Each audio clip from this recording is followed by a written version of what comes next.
Assalamualaikum warahmatullahi wabarakatuh. Salam sejahtera bagi kita semua. Semoga senantiasa sehat, senantiasa terhindar dari segala bentuk mara bahaya. Amin amin ya rabbal alamin. Para siswa, kali ini kita akan belajar tentang sistem otot pada manusia. Namun sebelum kita memulai, alangkah baiknya kita terlebih dahulu berdoa. Doa sesuai agama dan kepercayaan masing-masing. Doa dimulai. Doa selesai. Baik, untuk mengefektifkan waktu, langsung saja kita mulai pembahasan. Materi kita adalah sistem otot pada manusia. Ada beberapa fungsi dari sistem otot. Yang pertama adalah sebagai alat gerak aktif. Kenapa otot disebut sebagai alat gerak aktif? Karena otot mampu berkontraksi atau memendek. Selain berkontraksi, otot juga mampu melakukan relaksasi atau memanjang. Kemudian, otot merupakan tempat produksi panas tubuh yang didapat dengan cara proses respirasi seluler atau pembakaran makanan di sel, lebih tepatnya di mitokondria. Kemudian yang ketiga, menopang dan mempertahankan postur tubuh. Nah, ini gambarnya adalah gambar otot yang sedang kontraksi, memendek, dan otot yang sedang relaksasi, memanjang. Kemudian ada beberapa sifat otot. Yang pertama adalah kontraktibilitas, yaitu kemampuan berkontraksi dan relaksasi.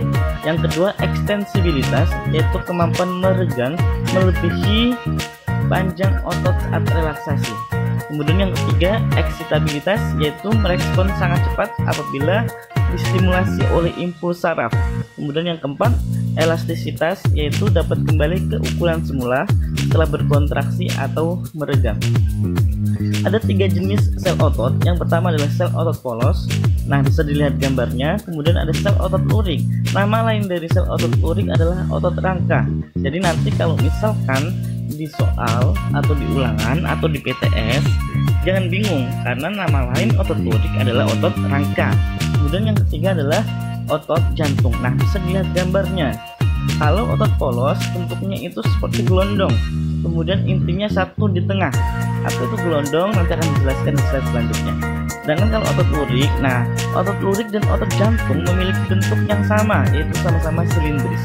Kemudian warnanya juga sama, gelap terang atau lurik. Hanya saja pada otot jantung terdapat percabangan-percabangan. Jadi salah satu perbedaan antara otot lurik dan jantung adalah otot jantung memiliki cabang, sedangkan otot lurik tidak bercabang. Lanjut, kita akan detail membahas otot polos. Jadi dari otot polos adalah berwarna polos. Artinya apa? Hanya memiliki satu warna. Warnanya polos, berarti warnanya satu saja, misalkan warna putih. Nah, kemudian kedua, berbentuk gelondong, yaitu ujungnya meruncing, tengahnya melebar. Inti sel berjumlah 1, kemudian inti sel berada di tengah sel, berada di tengah-tengah ya, bukan di tepi. Kemudian yang kelima, tidak sadar atau di luar kendali kesadaran otak. Artinya tidak sesuai dengan kehendak kita. Misalkan contoh otot polos itu ada di lambung, kita tidak bisa menyuruh lambung untuk berhenti bekerja karena otot polos di lambung itu di luar kendali kesadaran otak. Kemudian bekerja secara lambat, tidak mudah lelah. Kenapa tidak mudah lelah? Karena bekerja secara lambat. Kemudian contohnya atau letak dari otot polos adalah ada di organ dalam seperti lambung dan organ pencernaan lainnya seperti usus.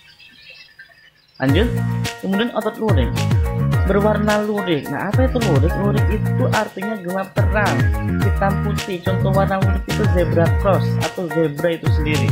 Nah, itu contoh dari warna lurik. Ada pola yang membentuk gelap dan terang. Kemudian berbentuk silindris atau tabung. Inti sel berjumlah banyak dan berada di tepi. Nah, berbeda dengan otot polos yang jumlahnya hanya 1 dan ada di tengah. Kemudian tidak bercabang. Nah, ini yang membedakan antara otot lurik dengan otot jantung ya. Kalau otot lurik itu tidak bercabang. Kemudian letak otot menempel di rangka. Nah, karena otot lurik itu menempel di tulang atau di rangka, maka nama lain dari otot lurik adalah otot rangka. Jadi jangan bingung nanti. Kemudian bekerja secara cepat. Kamu bisa menggunakan tangan secara cepat, kamu bisa berlari dengan kaki secara cepat. Kenapa? Karena aktivitas daripada sel otot lurik itu cepat. Nah, karena cepat, maka dari itu sel otot lurik akan mudah merasa lelah. Lanjut. Nah, kemudian ada otot jantung. Warnanya lurik, sama seperti otot lurik. berbentuk silindris bercabang-cabang. Nah, ini perbedaan otot lurik dan otot jantung adalah otot jantung bercabang-cabang sedangkan otot lurik tidak bercabang. Sementara warna dan bentuknya mirip, bahkan sama. Kemudian yang keempat, inti sel satu atau lebih, tapi umumnya jumlahnya ada satu. Kemudian inti sel ada di tengah. Kalau otot lurik tadi inti selnya ada di tepi. Kemudian otot jantung ternyata hanya ditemukan di jantung, ya, tidak ditemukan di organ lain, tidak ditemukan di ginjal, tidak ditemukan di hati. Intinya hanya ditemukan di organ jantung. Bekerja secara tidak sadar atau di luar kendali kesadaran otak, atau bahasa lainnya di luar keinginan kita. Artinya kita tidak bisa menyuruh otot jantung untuk berhenti berdetak. Bayangkan kalau misalkan kita bisa menyuruh jantung untuk berhenti berdetak.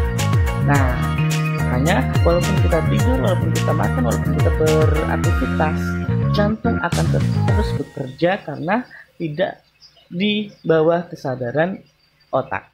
Kemudian tidak mudah lelah.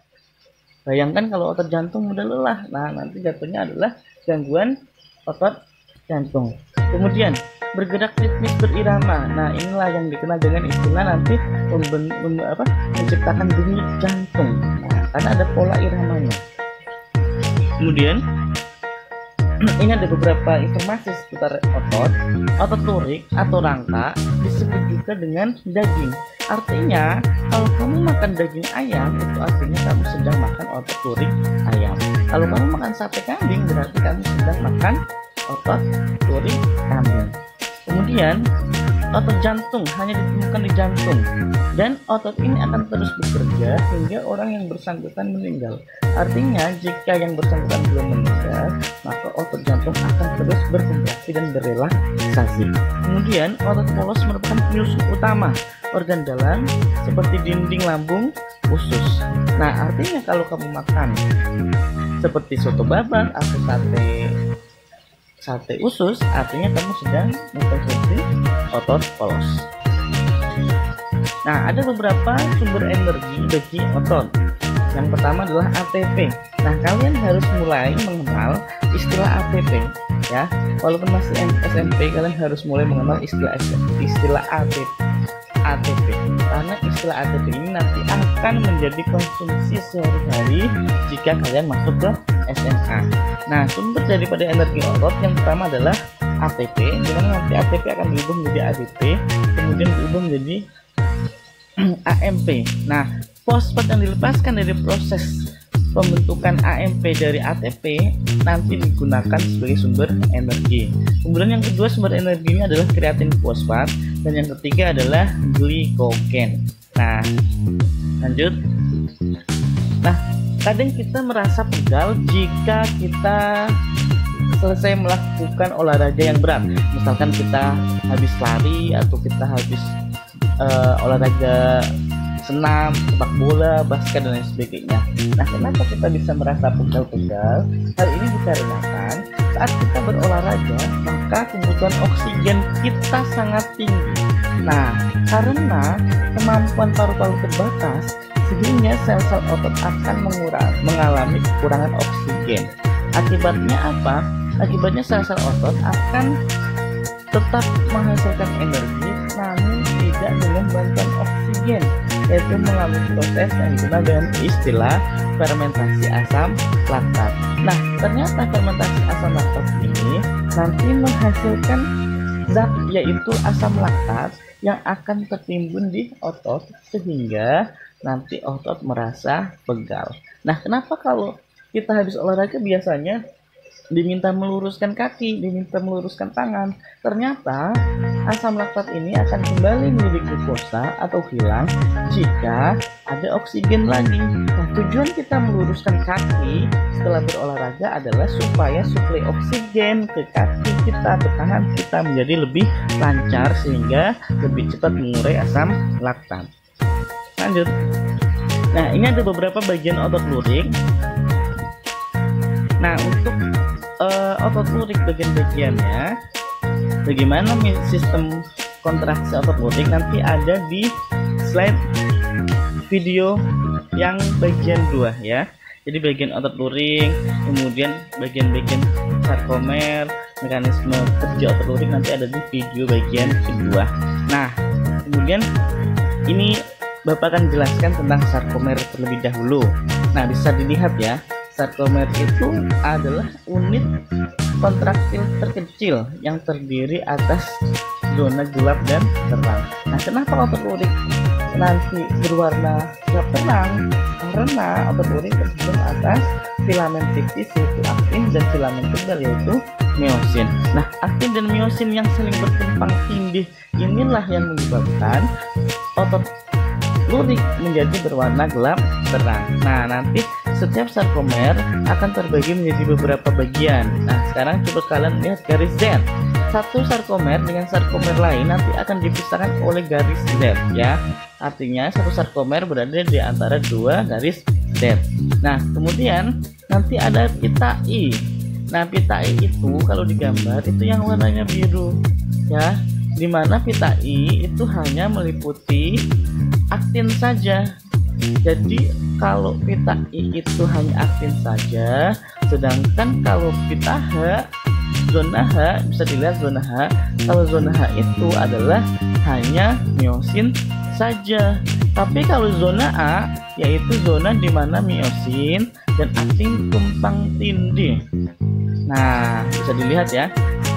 Jadi yang warnanya biru itu aktin, yang warnanya coklat kayak sisir di tengah itu miosin. Nah, bagian yang hanya terdapat miosin itu adalah zona H. Sedangkan bagian yang hanya terdapat aktin itu namanya adalah pita I. Nah, zona A itu adalah bagian di mana aktin dan miosin saling tumpang tindih. Nah, lanjut. Nah, ini kontraksi dan relaksasi pada sarkomer. Bisa dilihat yang di sebelah kiri, pada saat kontraksi nanti zona H memendek. Kenapa? Karena zona I-nya itu saling mendekat menuju ke tengah. Nah, sehingga secara otomatis zona H nanti akan mengecil. Nah, kenapa zona A tetap? Karena zona A itu patokannya adalah miosin. Miosin itu tidak bergerak, hanya di tempat. Makanya zona A juga akan tetap. Nah, begitu juga saat relaksasi. Saat relaksasi, nanti zona I atau aktin akan bergerak menjauh dari pusat sarkomer, sehingga otomatis zona H akan memanjang.